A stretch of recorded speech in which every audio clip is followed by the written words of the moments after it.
This is Reporter Room with Jessica Della Davies. Come on in, come on in. Wow, I was editing right up till the second we went live today. We have a lot of stuff to talk about. I'm just putting my headphones on so I can hear what you guys, what I'm playing and not be distracted by other things. Or maybe I'm not wearing my headphones today. I'm having trouble getting them undone. Let's try this. There we go. Okay, normally I struggle with this before I go live, but come on in, tell me where you are from. We have a lot to talk about in the Bryan Kohberger case, and we're going to be starting with talking about the Papa Rogers. So I do think that my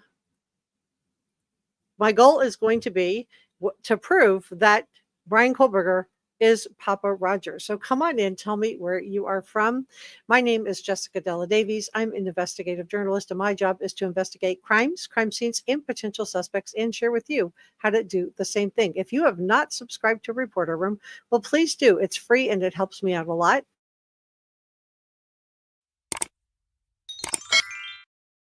Like, share, leave a comment, and know that everything I'm sharing with you is my opinion and that this video is for educational and entertainment purposes only. So come on in, tell me where you are from, what continent, what country, what state, what city, whatever you feel comfortable sharing here on YouTube. So today we're going to be talking about the 12 takeaways from the Amazon docuseries. We're going to be going through part 1 of the Amazon docuseries, One Night in Idaho.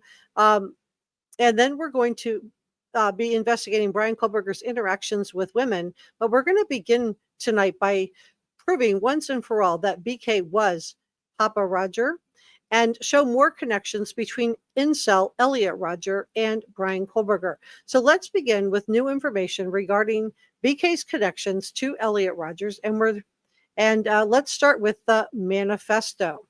So let me pull this up. And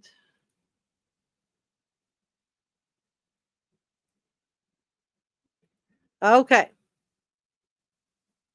So I want to start with the Elliot Roger manifesto. It's titled My Twisted World. I'm obviously not going to read the whole thing. I'm just going to show you a couple of highlights. But as I've shared with you in the past, I believe that the underlying page 118, so let me go to that.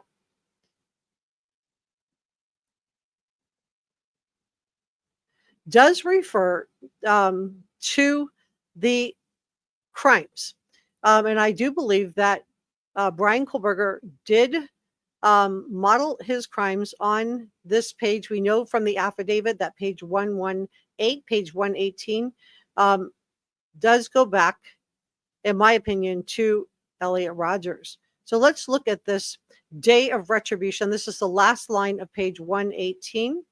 And it says that this is Elliot Rogers. I came to a point where I had to set a day for the day of retribution. I originally considered doing it on the Halloween of 2013. This is when the entire town erupts in raucous partying. There would literally be thousands of people crowded together who I'm going to watch my words here, do away with ease. And the goal was to do away with everyone in Isla Vista, to utterly destroy that wretched town. But then after seeing footage of the previous Halloween events on YouTube, I saw that there were too many cops walking around. It would be too risky. One pew-pew from a cop would end everything. And he talks about the day of retribution would have to be a normal party weekend.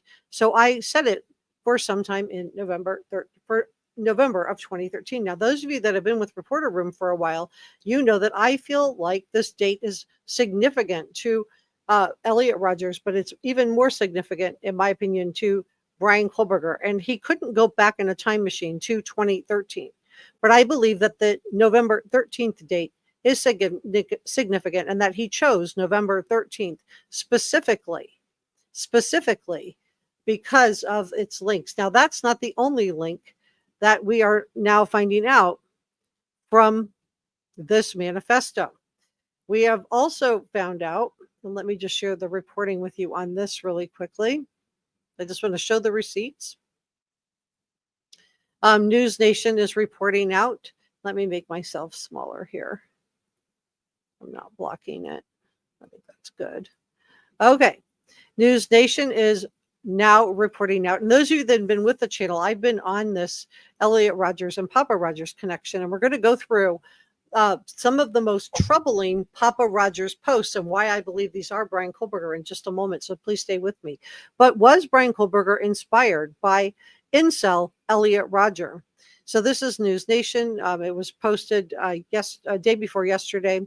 Now, a former college classmate of Bryan Kohberger is reacting to suspicions that the Elliot Rodger, who went on a rampage and did away with innocent people in Santa Barbara, California, more than a decade ago.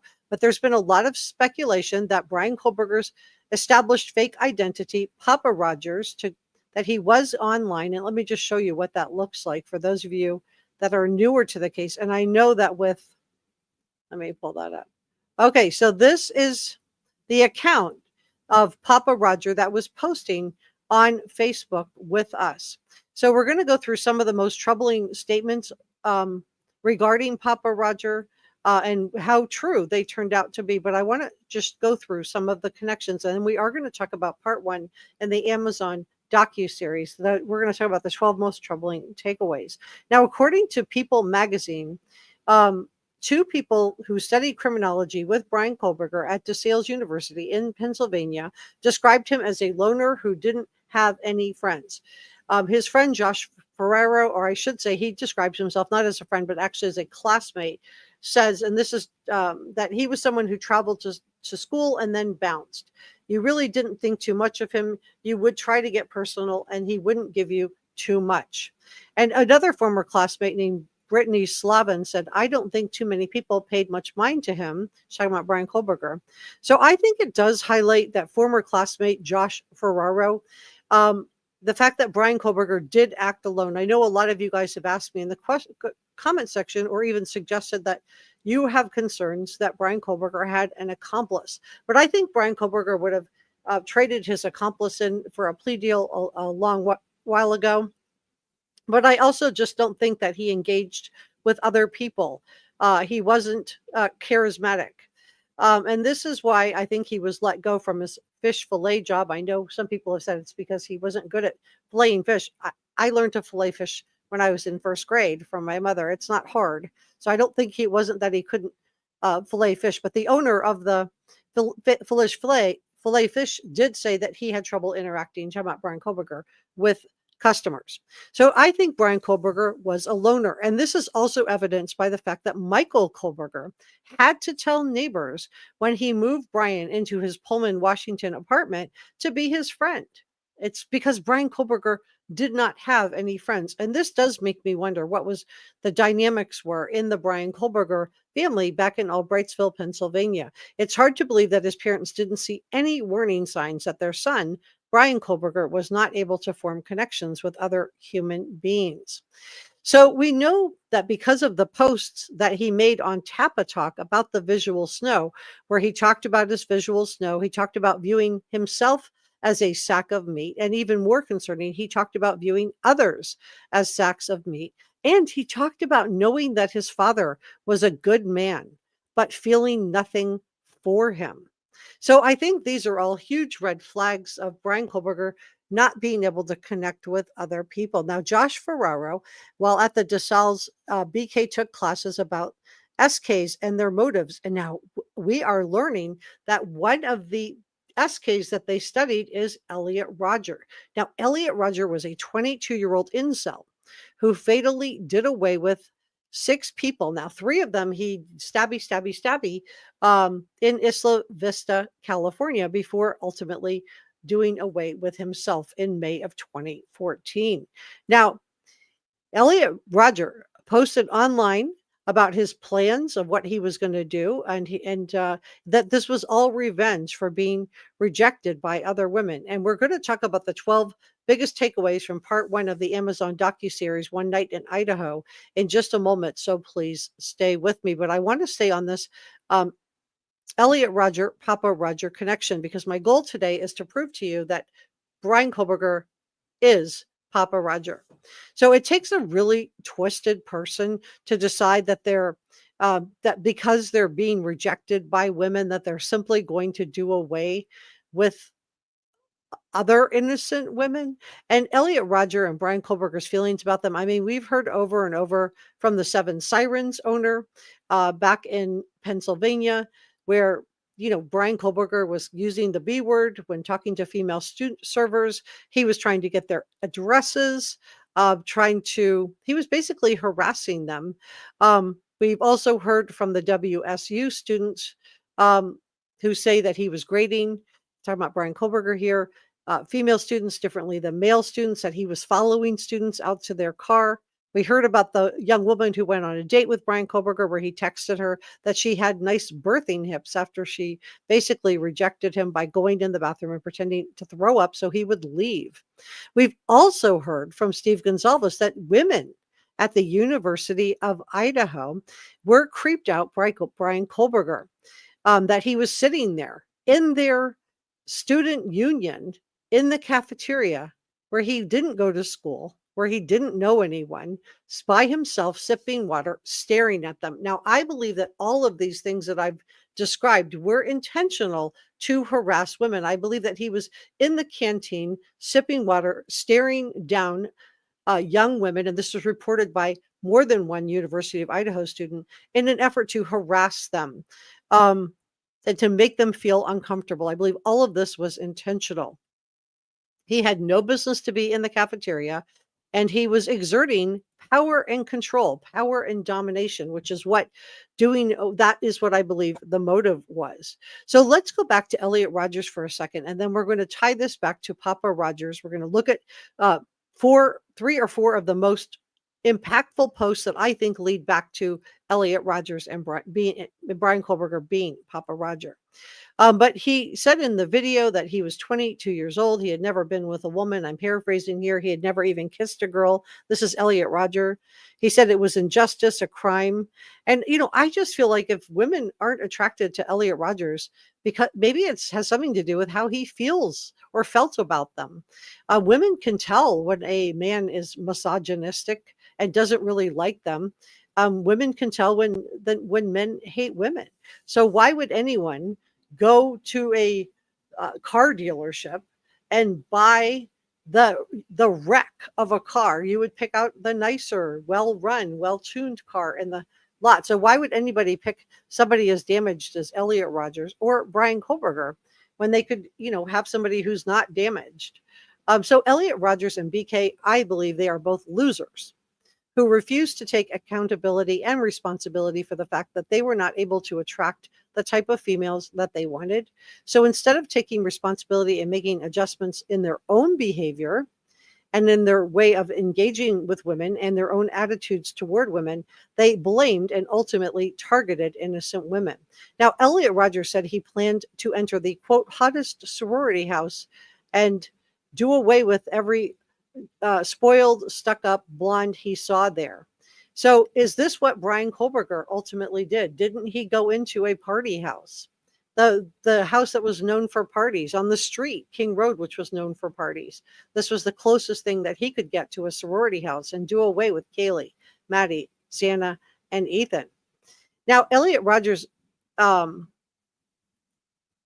was being studied by Bryan Kohberger at DeSalles. So most of you on this channel know about the Chads and the Stacys, but let me just quickly explain for anybody who's newer to Reporter Room. And I do have a whole playlist on this if you want to go through it after we're done with this live stream. But Chads are males that are, this is referred to in the incel world. Now, incel means involuntarily celibate. And I just want to share with you that most people who are voluntarily or involuntarily celibate don't bother anybody. They're nice, good, caring people. There are extremists in any group.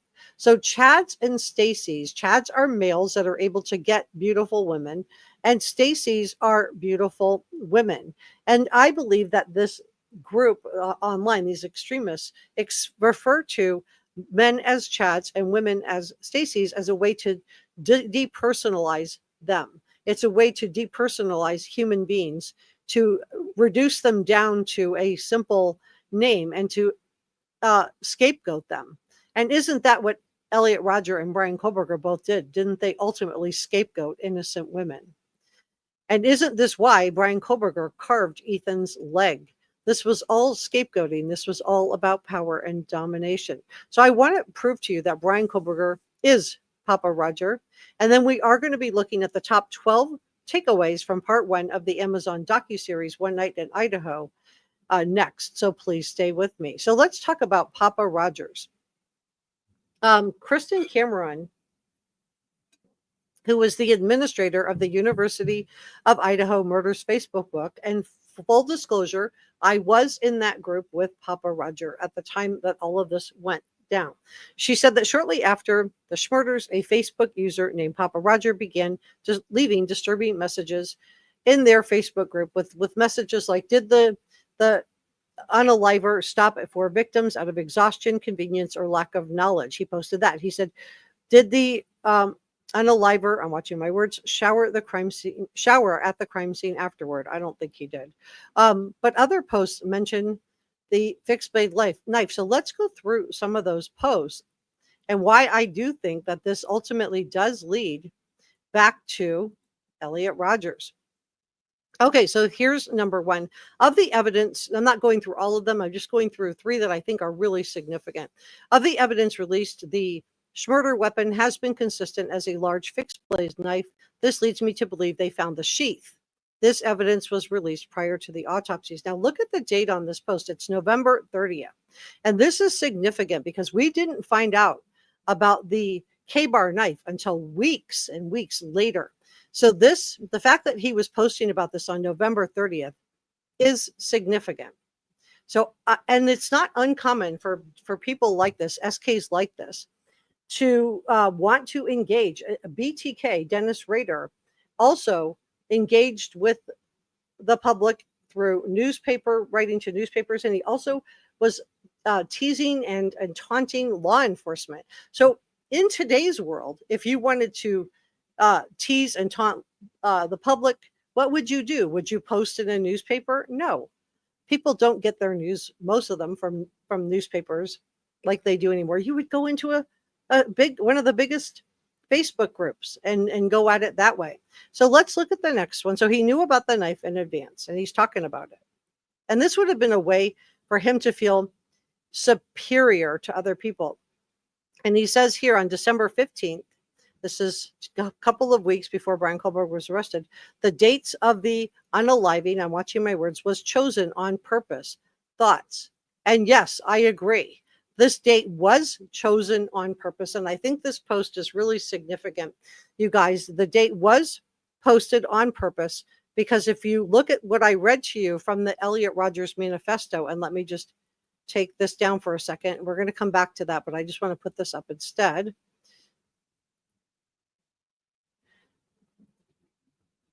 Can you guys, I just want to check, can you guys hear me okay? Come on. Yes, can you hear me? Just a quick yes or no. And also, please don't time out people who just simply disagree with me. I'm okay with them disagreeing with me and being in the chat as long as they're being respectful. Okay, so yes, you can hear me. Okay, thank you, Njaz. Njaz is our head mod. Thank you for modding, Donna. Thank you for modding, Christy. Thank you, Barbara, for modding. Mike for modding, and Mike is our other head mod. Okay, great. And Top Cat is modding. Thank you so much for modding today. All right, so people can hear me. Yay. Okay, great. That helps me so much. Thank you so much, Donna. Okay, so let's go through and let's look at.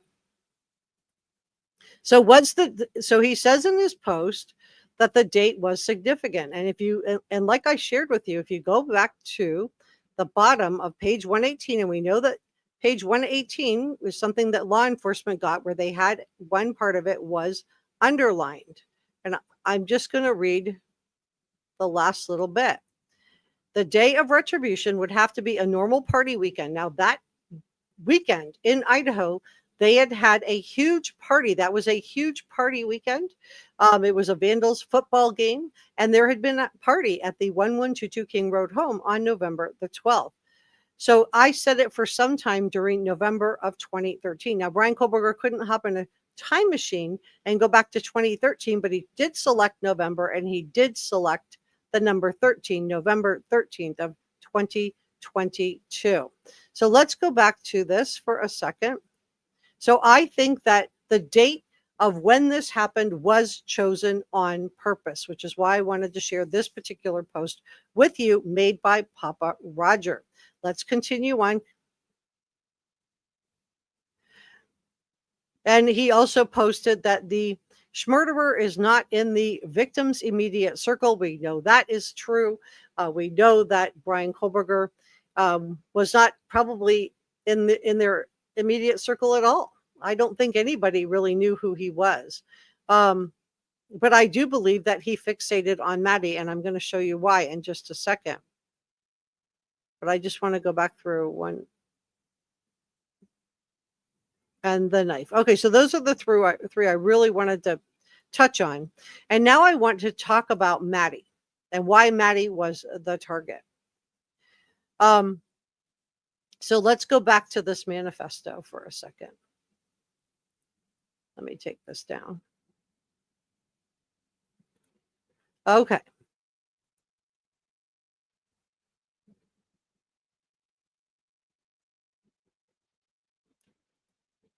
All right, so now we are going back to the manifesto, and we're going to go to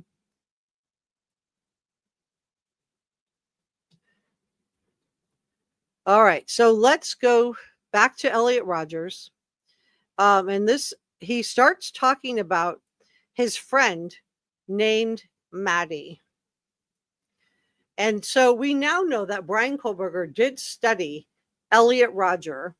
He was one of the SKs that he studied while he was at DeSale, while he was studying with Dr. Ramsland.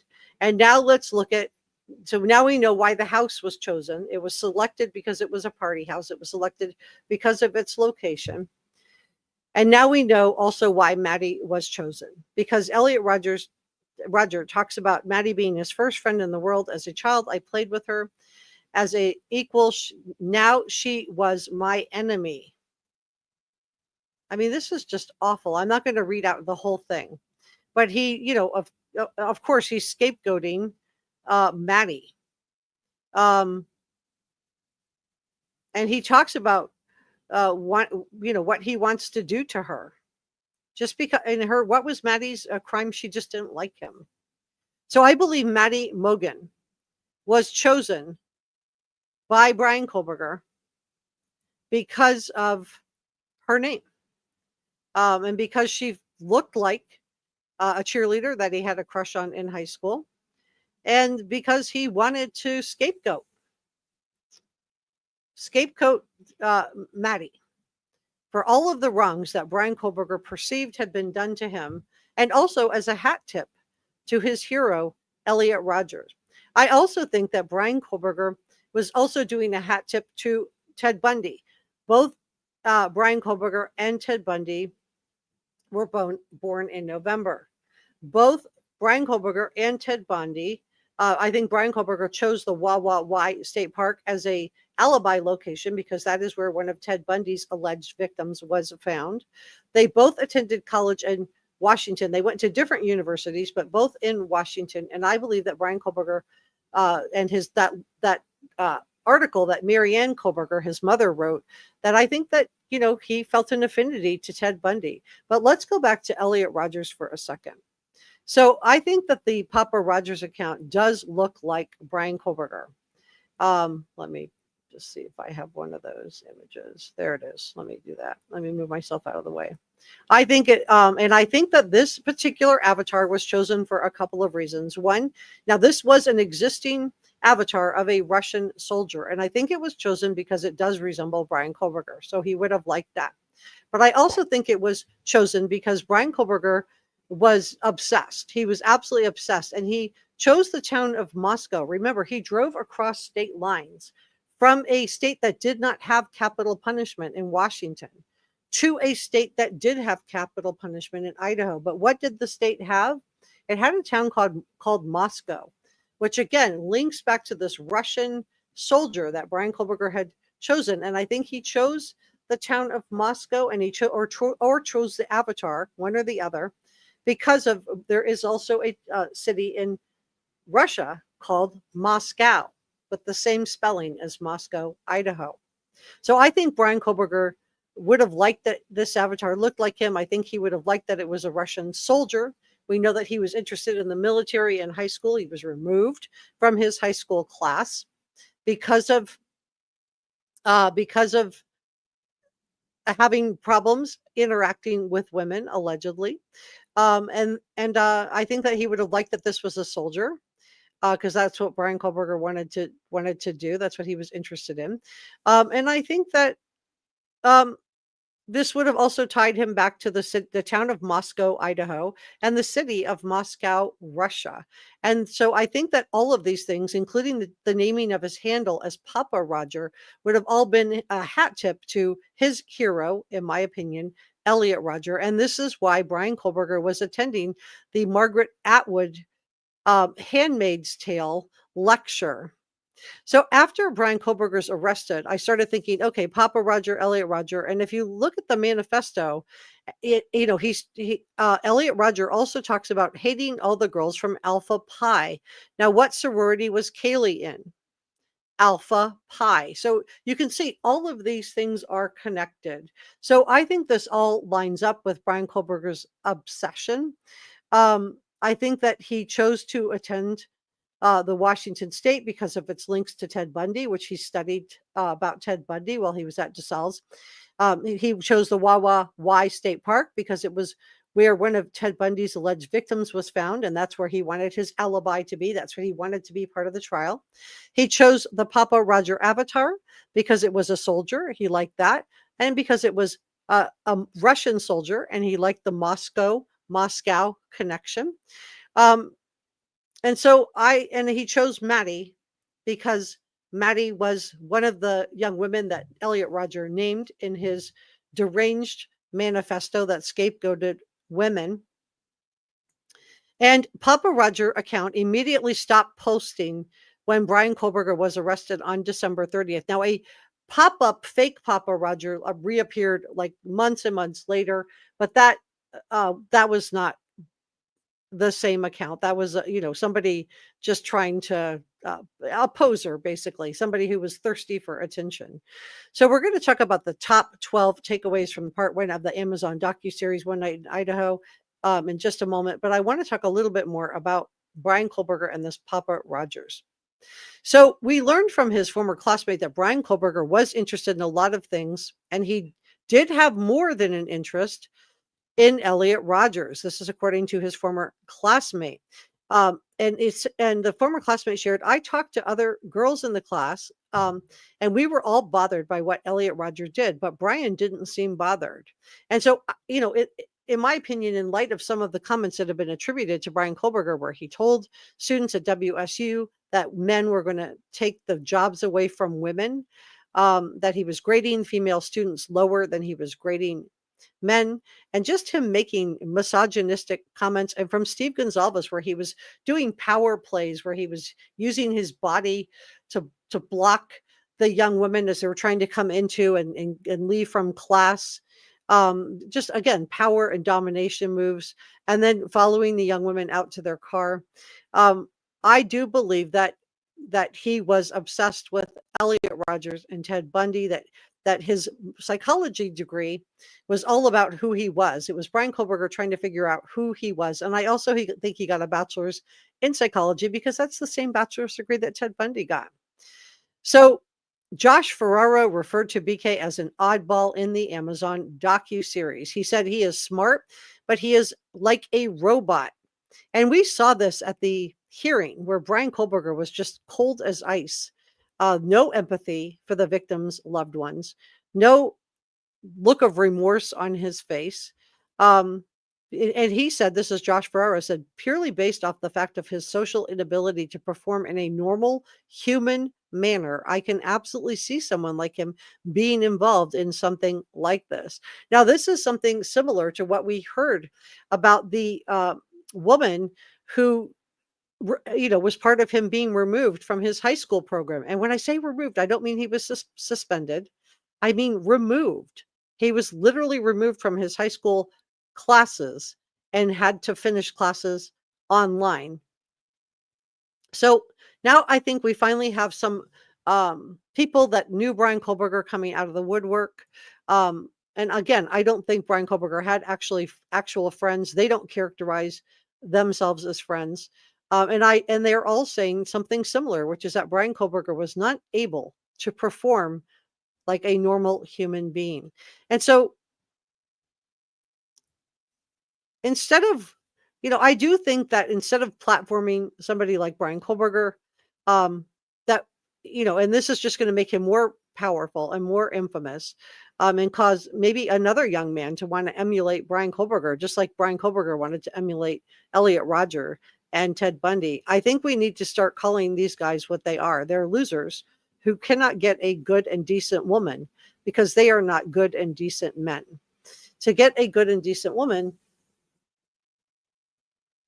means that a person has to be good and decent themselves. So instead of working on themselves, instead of trying to improve, instead of trying to make changes in their attitudes toward women, instead they scapegoated them, called them Stacy's, depersonalized them, and ultimately did away with them. And Bryan Kohberger, in my opinion, deserves to disappear into the prison system. He doesn't deserve to be studied and fawned over. And he doesn't deserve to have a platform to tell, quote, his side of the story, because there is no his side of the story. He picked Maddie as his target, in my opinion, because that's who Elliot Rodgers talked about in his manifesto. He talked about his friend Maddie and wanting to scapegoat his friend Maddie. So Bryan Kohberger broke into the 1122 King Road home. He did away with 4 beautiful, precious young people, Ethan, Kaylee, Maddie, and Xana, who were in their own homes, minding their own business. They were in their own bedrooms and not bothering anyone. So was Bryan Kohberger Papa Rodgers? Yes, I do believe that he was. I believe, for all of the reasons that I just shared with you, I believe that I have proved that Bryan Kohberger is Papa Rodgers. I believe that he was nodding back to that Elliot Rodger manifesto, and the fact that he was studying Elliot Rodger, which is something that we didn't know about prior to this week. The fact that he was studying Elliot Rodger in class with Dr. Ramsland, again, tells me that he was definitely all in on Elliot Rodger and Ted Bundy. So let's talk about the docuseries, the Amazon docuseries, One Night in Idaho. And let me pull that up. Okay, so this is the docuseries. For those of you that didn't get to see it, don't worry, because I'm going to go through it and you don't have to have seen it.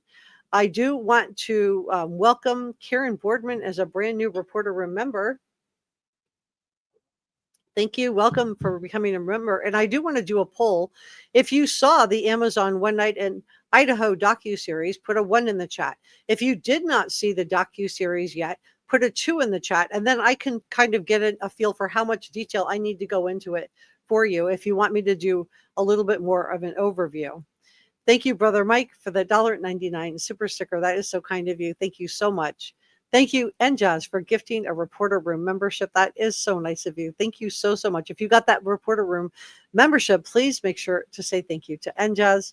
Thank you to NJAZ. Oh, wow. She says, thank you for your hard work. Thank you, NJAZ, for the 10-pound super sticker. Thank you so much. I really am grateful. I'll be putting that toward the channel. You guys know I'm saving for a new camera.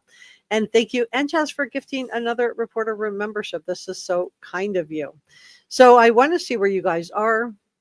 And then we're going to talk about the docuseries, but I just wanted to kind of know where you were at on the docuseries of how much I need to go into it. Deception said, I'd like to think so, but unless you have something else, like one of the DNA profiles under her nails, it's probably not. Oh, you're fine. You guys know you can always back up the chat too. So Leslie saw it, and yes, you saw it. Okay, I'm just going to go through, and Donna saw it. All right, Lainey, Pip did not see it. M. Barbarossa saw it. So these are like a lot of you guys saw it, and some of you guys didn't. Thank you for modding today, Wicked. Saw it, did not see it, did not see it, saw it. Okay, so I see, oh, I do see quite a few have not seen it. Okay, so we're coming in here. All right, so what I'll do is I'll kind of do both. I'll talk about it in terms of the 12 takeaways, but also talk about it in terms of the series. Legendary found it underwhelming. I don't think if you're part of this channel and you've been part of Reporter Room for a good long while, I don't know if you would have seen a lot of new stuff. I wouldn't say I saw new things, but it did make me cry. I will tell you that. Brain C said he chose Idaho students rather than Washington, as he was a teaching assistant in Washington, to lessen his chance of being a suspect. Agreed, but I also think he liked the idea, and maybe he chose the avatar after too. That could be that he chose the Idaho and went across state lines to try to minimize his culpability, keep from being found guilty. But I also wonder if the avatar was chosen because of the city of Moscow. Teresa said, I found Elliot Roger, Papa Roger connection is 100% valid. Thank you for that. Barbara says 1. Valerie, Barbara says 2. Valerie says 1. Thanks for modding today, Barbara. 2. Okay. My question, Christy, thanks for modding today, was if you put a 1 if you've seen the One Night in Idaho series, and put a 2 if you didn't, just so I could kind of get a gauge of where you guys are at on this. So there's the question. All right, so it sounds like we have kind of mixed. Some people have seen it and some people haven't. So we'll go ahead and go through it. I don't think there was, I'm only going through part 1 of the series. Now, so we're going to start with, let's start with that. Okay, let me move myself over here. If I move myself up, I can not block anybody's faces. There we go. Okay. So you can see these are the faces. You can see that Ethan's brother, Hunter Chapin, is in the white t-shirt with the V neck on the bottom corner of your screen. So down here, next to him, one person over, you can see that is Hunter Johnson, who's right above her with the tie. That's Emily Arndt. That's Hunter Johnson's girlfriend. And right above Emily Arndt, and some people get her mixed up with Bethany, but because they do look similar. But right above her, you'll see just on your right with the black tie is Hunter Johnson. And then we also heard from Josie. So let's talk about the series a little bit and what some of the takeaways were.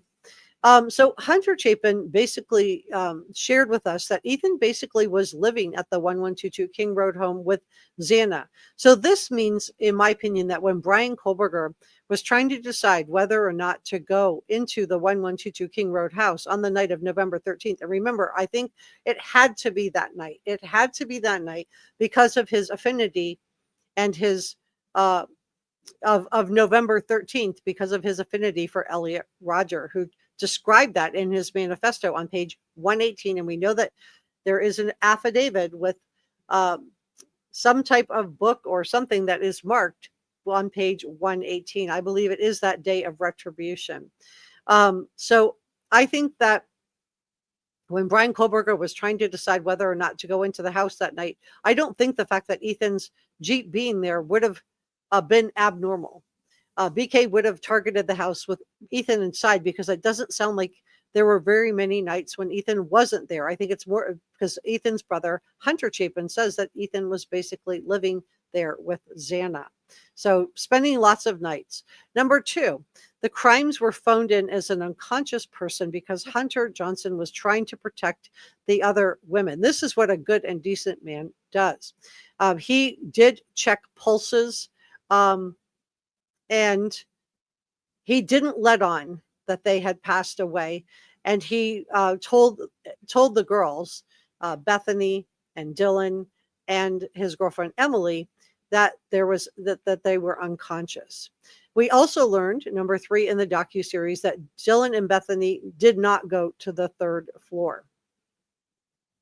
They didn't go up to the 3rd floor, so they did not know what had happened to their friends. This is Hunter Johnson.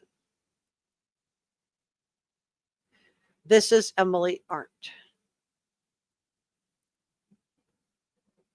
And I want to talk about Karen Laramie. This is Maddie's mom. And she was on the phone with the Moscow Police Department that wouldn't tell her anything But she had heard from friends that there had been a homicide at the house, and they were en route driving to Moscow. Now she talks about getting a call from Maddie's boyfriend Jake, and we also learned, number 5, that Hunter Chapin tells us that they got an alert that there was somebody done away with at the 1122 King Road home, and that everyone burst into tears. So I'm just curious as to, and this was a vandal alert, so it would have come from the University of Idaho. And I'm just curious why the University of Idaho knew and was alerting students, but family members did not know. I just don't think that this was handled properly. And I can see why family members, like the Gonzalez family, felt like they needed to hire their own attorney to represent their interests. Because right out of the gate, the University of Idaho is notifying people that there is a homicide at the 1122 King Road home, not once, but twice in 2 different vandal alerts. But the family members aren't notified yet. That's messed up. So after number 6, after receiving this alert on their phones, this vandal alert, all of the friends who've now gathered at the 1122 King Road home and are watching law enforcement go into the house, they are having to ask police, were there really 4 people that were done away with? And this is where the communication for the family members of the victims is messed up. The fact that the University of Idaho got the communication before families of the victims is messed up. But the second message that went out read that it was that people were done away with. And that's when they realized that it was 4 people on the second alert, not just, so they began to realize that Kaylee and Maddie were inside and started crying. So that was one of the big takeaways, was how the friends found out. Number 7, and the students were taken to the police station and questioned.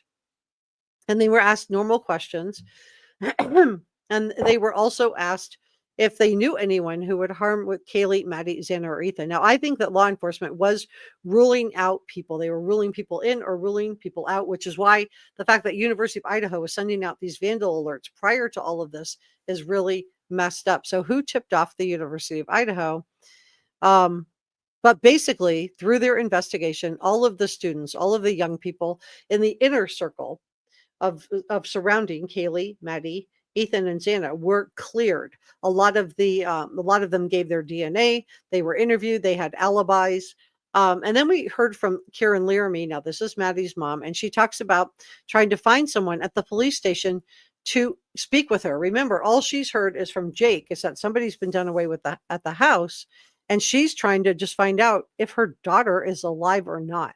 And they put her in this little room, and she said they came into the room and opened a file and explained that there had been a homicide in her daughter's house and that there are 4 victims. And Karen shares that that's when they found out that Maddie was a victim. So I think it's really messed up that this vandal alert, the second vandal alert, with that 4 people inside the house were done away with, that went out before the family members, the parents of these young people, were notified. And she immediately asks, what about Kaylee? And she finds out that Kaylee is also a victim. And she's sobbing throughout this interview. And I have to say, I cried. I only got through part 1 because I cried, and I just had to take a mental health break after watching it. It just absolutely was heartbreaking. Karen Laramie talks about the fact that they wouldn't tell her anything. This is my number 9 takeaway. They didn't have any details. And I'm just wondering if at this point, the law enforcement did have family members come down to the police station because they were trying to work through their investigation. They wanted to see how family members and the friends of these victims reacted, and also probably find out where they were at the time of this event, because most crimes like this are committed by someone who, that in the inner circle, someone that knows them. So to have this being done by somebody that was just stalking them, and I know the prosecution said no stalking. And legally in Idaho, you can't call what Bryan Kohberger did stalking. But this is not a courtroom, so we're going to call it stalking. but legally, the definition of stalking in Idaho, for Bill Thompson to be able to call it stalking, he would have to say that the victims knew that they felt threatened or harassed. And I don't think these victims, I'm not saying they never encountered Bryan Kohberger. I suspect he went to the Mad Greek and interacted with them. We know he was following Kaylee and Maddie on Instagram, but I don't think they would have known his name if he would have come up to them. I really don't. But maybe we'll find out more when Discovery is released. So I think that it was wrong of the University of Idaho to also tear down the crime scene. And this tells me the fact that they got these alerts as to these young people being done away with prior to family members and friends being notified. And also that they were able to tear down the crime scene tells me how much power these universities have in these small towns. And we also know that WSU fired Bryan Kohberger, sent that email firing him on December 19th, which is the same day that law enforcement identified Bryan Kohberger as a suspect. Were they tipped off, or was this just a big coincidence? Let me know what you think in the comment section below. Let's go through the number 10 takeaway. So Hunter and Emily, let me just put up a picture of Hunter and Emily. That's Hunter Chapin. That's Ethan's brother. But this is Hunter and Emily. And then you can see, so this is Hunter and Emily, and this is the same picture. You can see Ethan and Xana here. So Hunter Johnson was best friends with Ethan Chapin, and they just loved Xana too. So Hunter and Emily talk about going to a hotel. Of course, nobody wants to go back to their houses. They're scared. There's somebody on the loose that's targeting their friends. And Hunter and Emily are wondering why are they targeting our friend group? And they talk about how they just, Emily talks about how Hunter appeared to be in shock. And I think this is a really normal human reaction. And hopefully something that none of you guys ever have to go through in your lifetime. I feel like Hunter, by going in and checking the pulses, and that he kept Dylan and Bethany and Emily from having to do this. But I do think that this, put him in a really terrible state mentally, and that this had to be really hard on him. And Hunter Johnson, was friends with Ethan and Xana and Kaylee and Maddie. He felt for the victims. And, when you look at Bryan Kohberger and how ice cold he was in that courtroom when he was pleading guilty, I mean, his eyes are cold. They're like a reptile. So number 11 takeaway is Hunter Johnson and Emily talk about how scared they were that night. And I would imagine that Dylan and Bethany have, felt the same way. They are not able to speak out. They are still stuck under this ridiculous gag order, that all of the major news outlets are now petitioning to have this gag order removed. Because why, if he's not going to trial, why wasn't the gag order lifted? I don't know. The judge is going to have a hearing about it, though, on Thursday. So let me know if you want me to air that hearing here on the channel. But this must have been terrifying for all of these young people. And remember, Dylan was the youngest in the house. She was only 19. Bethany was only 20 years old. And I think they were genuinely scared that if this happened to their best friends, was this also going to happen to them? The number 12 takeaway was Emily Allant saying that the announcement that this is when police came out and said that this was a targeted attack. And this is another reason why I think this was Bryan Kohberger and Elliot Rogers. I believe the house was selected. I believe Maddie was selected because of the mention of Maddie being Elliot Rogers' close friend, and he ultimately turns on her. And I think that that Emily said that they heard that this was a targeted attack, and she said they were a really big group of friends, and she wanted to know why these four, Kaylee, Maddie, Ethan, and Xana, were done away with. And at this point, they realized that they had been being stalked for many months, that there had been someone surveilling them. And again, I know the prosecution said no stalking, and legally it's not stalking because the victims have to feel threatened. But this is not a courtroom, and I am not a prosecutor. So I've shared with you in the past that I don't think the victims did know who Bryan Kohberger was. I think that they encountered him possibly at the Mad Greek restaurant.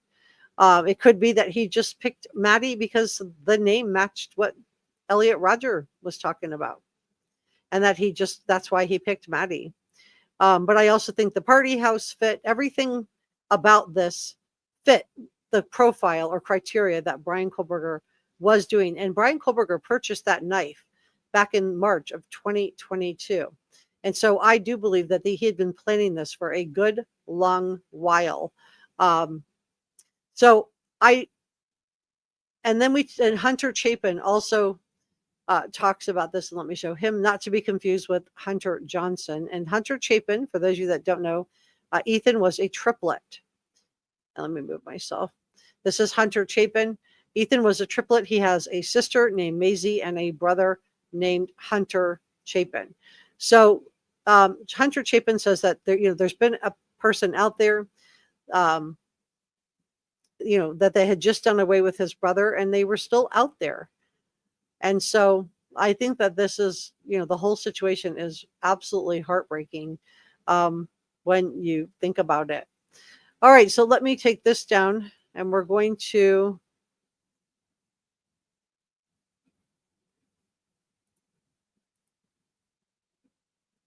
talk about the James Patterson book. I also want to tell you that I am having Howard Blum at 6 p.m. Eastern time on Tuesday. So I hope you guys can join me for that. I am reading his book currently. It's beautifully written, and definitely something that you might want to consider going through. Susie says, we usually go abroad for the holidays, but we're never guaranteed nice weather. Scotland is beautiful. I agree with you, Pam. I mean, if you're having trouble with women, maybe it's not the woman's fault. I just want to try to get that message out there. Maybe it's because of women are perceptive. We're perceptive. We can pick up when somebody's has misogynistic tendencies and is using the B word to describe women and stuff like that. And we all probably have had or have someone in our lives that are like that. I want to thank Northman's Girl for gifting a Reporter Room membership. Wow, that is so nice of you. Thank you so much. Let me just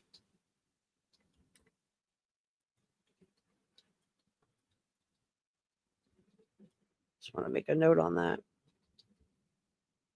Okay, so thank you so much for that. And Jazz is asking to please hit the thumbs up button. Yeah, please do. It lets YouTube know I'm doing a G-rated show and a wholesome show. Teresa said the house is inconsequential now. Bryan is guilty, guilty, guilty, as most of us knew all along. Deception says, you're right, Jess. It's hard not to because he's getting away with 4 life sentences. Yep, I totally understand. And I am not going to minimize anybody's feelings about this. I totally, totally understand. So we're going to talk about this James Patterson book next. I do want to thank our producers, Jazz, Sacha Angel, George Brown, and Christy Valentine, and also our channel members. Thank you so much for being a channel member. If you would like to become a channel member, the join button is next to the subscribe button. Your name will appear just like this. I do update this list 1 to 2 days before every live stream. So if you join in the last day or so, your name will appear in the next live stream that I do, which will be on Tuesday in the Howard Blum live stream, where we are going to be talking about his beautifully written book. Definitely worth reading. And we're going to be talking. I have some questions for him. And some of the sourcing that he has on this. So I'm really looking forward to getting a chance to talk with him. And I also want to say thank you for super thanks and coffee gratitude to Brother Mike, Donna Bravo, Nick C, Shannon Nelson, Ozark 44. Thank you to NJAZ for gifted Reporter Room memberships, and NJAZ for gifted Reporter Room memberships, and Ozark Life 44, Nick C, Shannon Nelson, Valerie, and Green Eyes Sparkle. Thank you so much for your kindness. Okay. So let's go through this next. So this is a different book. So we're going to be talking about Howard Blum's book at length um, on Tuesday with Howard Blum. But today we're going to talk about the new book that's coming out with James Patterson and Vicky Ward. Now the book is not out yet. I have ordered it, and I will read it, and so that if I and share the highlights with you, the most important takeaways with you. Now Bryan Kohberger is he describes us as James Patterson, who is an acclaimed author. Bryan Kohberger he describes him as painfully awkward, arrogant, introvert, and criminal justice student. Believed that he could have committed, quote, the perfect schmurders. I'm watching my words. And he says, one of the things that that's Dr. Kathleen Rimsland said, that with the schmurders like this, they get tunnel vision, they panic, they miss things. This is what he told Fox News Digital. So my sourcing on this is Fox News.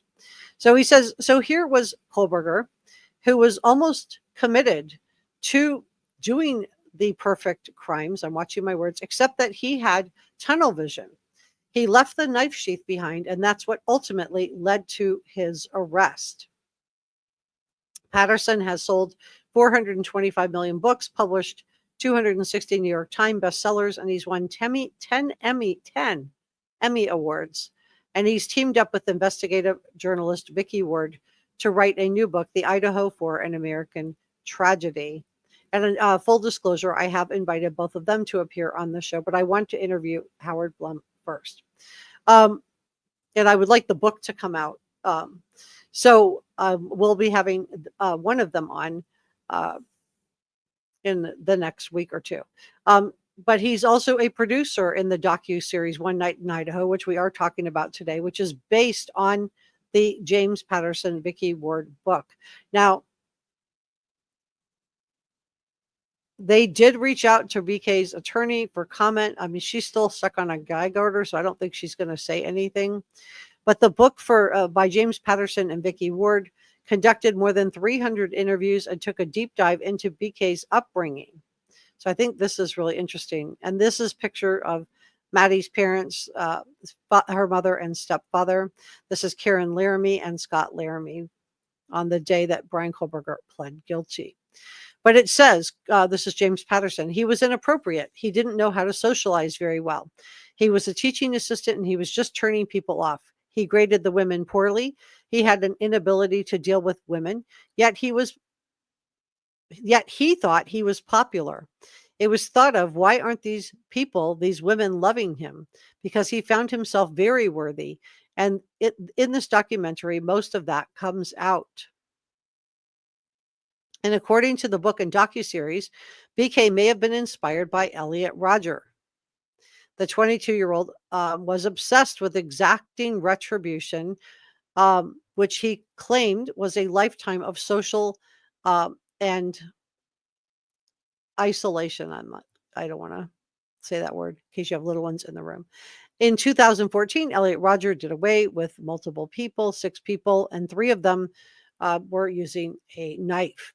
And he says, no one knows that like Rodger. Bryan is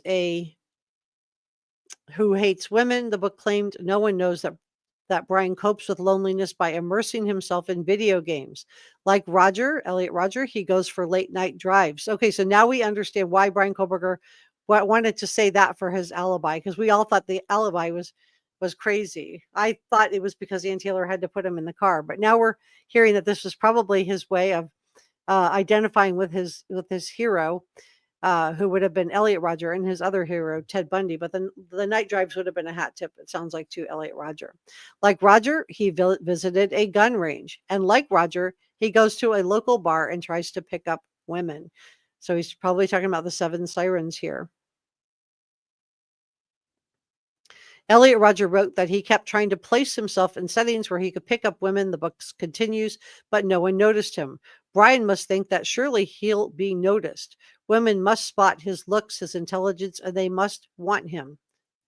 They don't.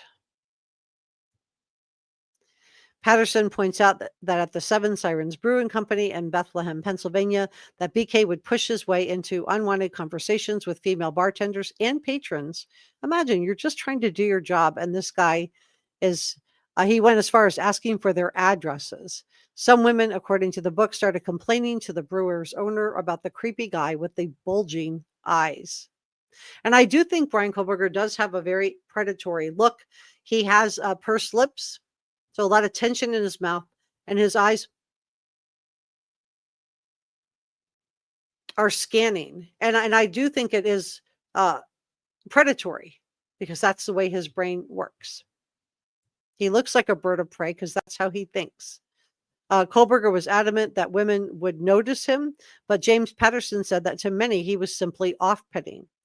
James Patterson says he made people uncomfortable. The bartenders and the owners remember him as being this weird duck who would sit at a bar and just weird anybody out and talk inappropriately. He had a lot of trouble socializing.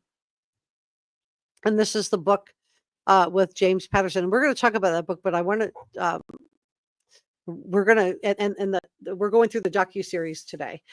But according to the book, Kohberger felt like by going to Moscow, Idaho, across state lines, he could find a girl willing to date him. He read about a place online called the Mad Greek. Okay, so here we go with the Mad Greek, where they sell vegan pizza. He's vegan. He walks inside and he notices a blonde waitress, Maddie Mogan. And I think Maddie would have rung a bell for him. She's blonde. And Elliot Rodger talked about Maddie in his manifesto. It's been speculated by sources of whom James Patterson spoke to that Maddie rejected BK. Now, Maddie had a boyfriend at the time. She was dating Jake. She was exclusive with Jake. So I don't, her rejection of him shouldn't have been taken personally, but he was just looking for an excuse, in my opinion. The book pointed out an eerie similarity. It talked about Elliot Rodger wrote of reuniting with a childhood friend named Maddie in the months before the day of retribution, reads the book. And I showed you, it begins on 125. She was popular. This was what Elliot Rodger wrote, that not this Maddie, not our Maddie, not Maddie Mogan. This was his friend Maddie, that she was popular, spoiled, USC girl who partied a lot with her hot, popular, blonde-haired clique of friends. My hatred for them all grew from each picture I saw of her profile. They were the kind of beautiful, popular people who lived pleasurable lives and would look down on me as inferior scum, never accepting me as one of them. They were my enemies. They represented everything that was wrong with this world. So James Patterson says that when asked if we'll ever know BK's true motives for committing these crimes, he says, "Oh, I think we already do." And this is Maddie's mom, Karen Laramie. He said, "I think he had decided that Maddie, you can see it when you went by the house, you could see her room. Her name was up in the window of her room. Her name wasn't up. I just want to say that. It was her initial M, and her little pink boots were in the window of her room. We think it seems like he went there to deal with her. It seems fairly obvious. Will we know more? I don't know. If he wants to be interviewed at this stage, I'm happy to go there and do an interview. And I've done that before. People who have gone to the prison and they decide that all of a sudden they do want to talk." I am just showing you guys the picture of the Albrightsville, Pennsylvania home where BK lived and where the law enforcement came in and swatted. Past acquaintances described BK as frustrated by females and even sexist as a result. One woman who met BK on a Tinder date several years ago claimed on social media that her interaction with him was so awkward, she pretended to vomit just to get him to leave her apartment. He also appeared to be well-versed in incels or involuntary celibates. And again, most people who are involuntarily celibate don't bother anybody. This is an extreme group. But pretty much we talked to everyone we talked to just said, this is a strange man with a strange look. Couldn't look people in the eye. If he did look at you in the eye, sometimes people wish that he hadn't. And his impression of himself was totally out of whack with the way that other people perceived him. The book describes Bryan Kohberger as having once expressed an offensive, anachronistic view of gender roles, and following the Schmurders, he may have viewed himself as a criminal mastermind. And this is where that Papa Roger comes in, where he wanted to brag, he wanted to show his superiority over the rest of us. And remember, most narcissists don't have psychopathy, they're not sociopathic, but all sociopathic people are narcissistic. They have that grandiosity, that need to feel superior. So by posing as Papa Roger, this would have given him a chance to feel superior over the rest of us. So James Patterson continues. He says, you've got not only the Schmurders here, but all of a sudden you've got press from around the world in this small town. This is Ethan Chapin, Hunter's triplet brother. You've got all these rumors. One of the things in the book, and one of the saddest things that we discover in the documentary, is the way that this stuff gets picked up by true crime people, some of whom are vampires. They're awful. They don't care. They don't take responsibility for their actions. When you write a book or do a documentary, you have to be responsible for it, and we were responsible. And I don't want to like paint all people on social media with the same brush. I do think that there are a lot of good content creators that do care and have cared deeply for bringing you guys credibly sourced information throughout this. But let's continue on. It may have been that tunnel vision that Bryan Kohberger reportedly made him believe that he would not get caught. And the book shares that Dr. Ramsland teaches her students, and this is James Patterson and Vicki Ward's book, that unalivers get tunnel vision when they are committing the Schmurders. That's why mistakes get made. And amid the high adrenaline and hyper focus on the act itself, they can forget things that they otherwise would not. And I believe that the November 13th date, he circled that house, that neighborhood 5 times, and circled the house 3 times. And I think he was amping himself up to go in and just making sure that everybody was asleep. Because remember, that was one of his perverse fetishes that we learned from Dateline NBC, is that he liked to look up corn. I'm watching my words here. And he liked to specifically passed out, asleep, medicated. So non-consensual is what he was into. That's, he's a real creeper. He said that Bryan Kohberger's family is not to blame. He said, I think from everything we can gather, his parents did their best. They seem to have done their best with him. And he said, look, people talk. When you're in a big city like New York, you're kind of used to it, unfortunately. But you've got these 2 towns, Moscow, Idaho, and Pullman, Washington, and they don't know what to make of this. He said, it's a story that these families and these kids, and to some extent, the documentary will make you afraid. It will certainly make you feel like what it was like to be in those towns during the period, what it was like that day, the shock and the fear. And I do want to just say the documentary I watched part 1. I did feel really upset and disturbed by it. I had to take a mental health break from it yesterday. I just simply focused on the highlights and getting the script done, but I did not want to watch any more of it. I had planned to watch more of it, but just could not bring myself to. I am going to watch the remainder of it. But that's where the books come in too, as a good resource. But James Patterson reflected. He said it was a hard case to solve. Investigators were very fortunate that Bryan Kohberger made the one really big blunder. He didn't make a lot of mistakes, so it was a tough investigation. He might never have been caught. We might have been writing about God knows what right now. So I do think that the One Night in Idaho, that is available on Amazon. And then this book that goes with it is coming out. I have ordered it. So if you don't feel like you want to read it, that's okay. We'll go through it together. And Howard Blum's book is also very well written and definitely worth reading as well. Let me see if I can pull that up for you really quickly. We're going to have him on Tuesday. I have a bunch of questions for him. And the book is titled When the Night Comes Falling. And I'm just seeing if I can share it with you.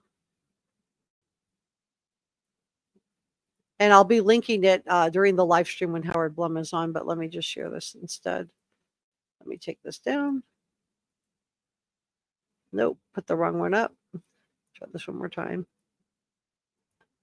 Okay, I have so much open. And when I'm taking one down, just the next one's popping up. Let me try one more time. It's still saying that I'm sharing it, and I'm not. All right, let me see if I can get this up. Yeah, yay, okay. Third time's the charm. All right, so this is Howard Blum's book that we're going to be talking about, When the Night Comes Falling, the definitive true crime investigation into the Idaho student case. It's definitely worth getting, and I got it, and we're going to talk to Howard Blum on Tuesday. Please drop me any questions that you have for Howard that you would like to have answers to. I am going to pick out some of the best questions from you guys to ask Howard of what you guys want to know. I have already prepared a list of questions of things that I want to pick his brain about. And from reading his book, and you guys might have some things that you want to ask him too. I do want to thank Valerie Hutzfeld for gifting a Reporter Room membership. Thank you so much, Valerie.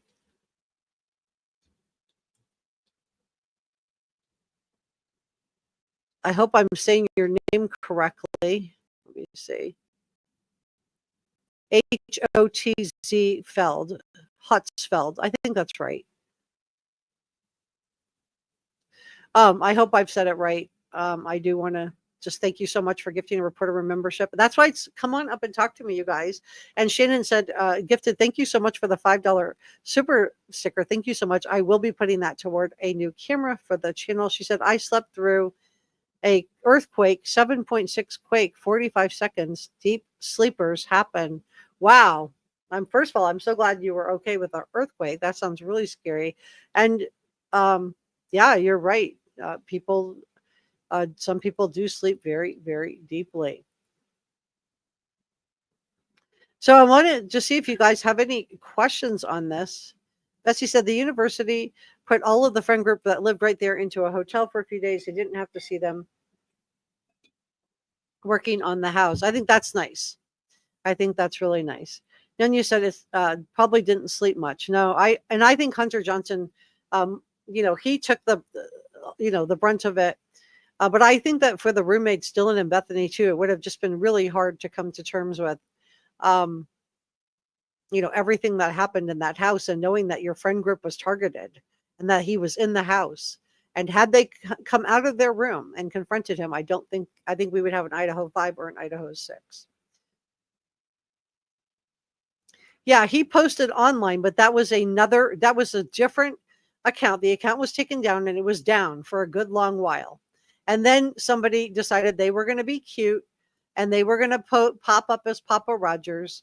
And I've had even a Papa Roger come in here because they think they're cute, they think they're smart, they think it's funny.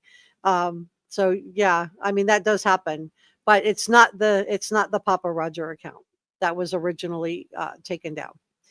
That's just a hoaxster and a prankster. So yeah, thank you for bringing that up, because I did want to address that.